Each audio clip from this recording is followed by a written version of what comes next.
وہ کہتا ہے کہ یار مجھے معاف کر دو. اب کسی کو یہ اس بڑے آدمی کو موبیدار یا تو مطلب بڑا رسپیکٹیبل پرسن ہوتا ہے, ہماری اس سے محبت اور عقیدت بھی ہوتی ہے, اب وہ بولے مجھے معاف کر دو, ابھی اپنے بولا جی آپ نے میں آپ کو معاف کرتا ہوں, تو یہ نکلتا نہیں ہے. تو وہاں آدمی کے دل میں اگرچہ ہو کہ میں معاف کرتا ہوں, اور اب ان کے تو آگے بندہ یہی اس طرح کا کہے گا نہیں حضور رہنے دے, ایسا نہ کریں آپ پلیز, ایسا نہ کریں. تو اب یہ کیا یہ جو جملے ہوتے ہیں کیا یہ اس کے مقام و مرتبے کے مطابق معافی کے طور پہ, استاد اگر شاگرد سے کہتا ہے کہ مجھے معاف کر دینا, تو اب شاگرد بولے گا جی استاد صاحب چلو ٹھیک ہے میں نے آپ کو معاف کیا, آئندہ نہیں کیجیے گا, تو یہ شاگرد نہیں بول سکے گا آئندہ نہ کیجیے کہنے کی حاجت تو ویسے نہیں ہے, عوام کو بھی کہنے کی ضرورت نہیں ہے. تو اگر وہ بولتا ہے میں نے معاف کیا تو اس سے نکلتا نہیں ہے, تو وہ اگر شاگرد یوں کر دے یا کوئی بھی اس طرح کا مرید اپنے پیر کو کر دے یا اس طرح کا کوئی بھی آدمی اپنے بزرگ کو کر دے, والد کو کر دے کہ اب نہیں کوئی نہیں, تو کیا یہ قرینہ ایسا ہو جس سے یہ سمجھا جائے کہ معاف کر دیا ہے. اور یہ مطلب یہاں اس کے علاوہ وہ بولنا مشکل ہے کہ سہنے واجبی ہے. آپ کی بات باپ کو کیسے بولے ابو معاف کیا, معاف کیا, ہوگی بولنا بھی پھر بے ادبی میں آ سکتا ہے, دوسرے دیکھنے والے بولے تو تھوڑا بات بڑوں کا ایک موبا جب پاپا موبو ایسا ہی سب. ہاں معافی مانگنے والے کے انداز پر بھی اس کا بعض اوقات سمجھ پڑ جاتی ہے.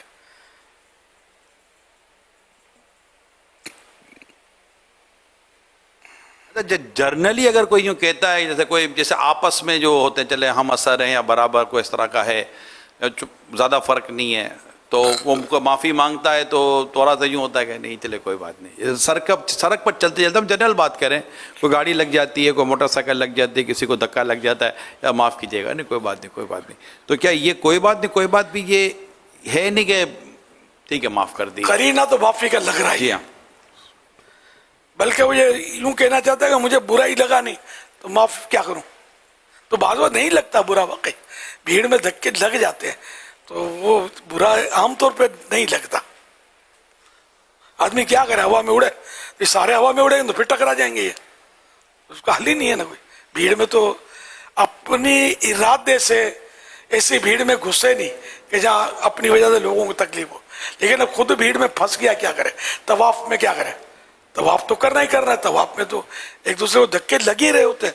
ہاں حجر اسود سب پر چومنا ضروری نہیں ہے, اس کی متبادل صورتیں موجود ہیں استلام کی, دور سے اشارہ کر کے بھی, ہتھیلیوں کا اشارہ کر کے بھی چومنے کی صورت موجود ہے. تو اب یہاں بھیڑ میں داخل ہونا یہ منع ہو گیا. اللہ تعالیٰ منع فرمایا کہ نہ دوسروں کو دھکے مارو نہ خود دبو کچلو. جب موقع ہو رش نہ ہو تو بے شک سعادت ہے کہ حجر اسود کو چومو, کہ یہ وہ مقدس اور خوش نصیب پتھر جس کو یقیناً پیارے آقا صلی اللہ علیہ وسلم کا مبارک لب لگے ہیں, اس جگہ کو چومنا یہ عین سعادت. یہ بھیڑ میں نہیں کہ دوسروں کو دھکے لگیں گے.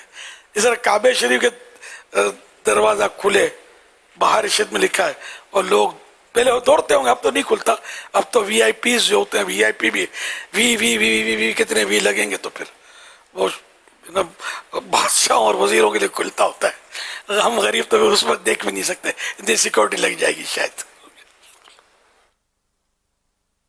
تو پہلے کھلتا ہوگا, تو اس لیے لکھا ہوا باہر شریعت میں ان دنوں میں کھلتا ہوگا. تو بولے کہ دھکے مار کے دھکم پیل کر کے لوگ یہ کرتے ہیں تو دوسروں کو تکلیف پہنچاتے ہیں, یہ ناجائز ہے, اس طرح کا لکھا ہوا ہے. تو جان بوجھ کر اسی جگہ پر گھسنا جہاں پتہ ہے کہ مطلب بھیڑ ہے اور میرے ہی وجہ سے لوگوں کو تکلیف پہنچے گی, کونیاں لگیں گی, لاتیں لگیں گی, تو اب اس میں نہ گھسے.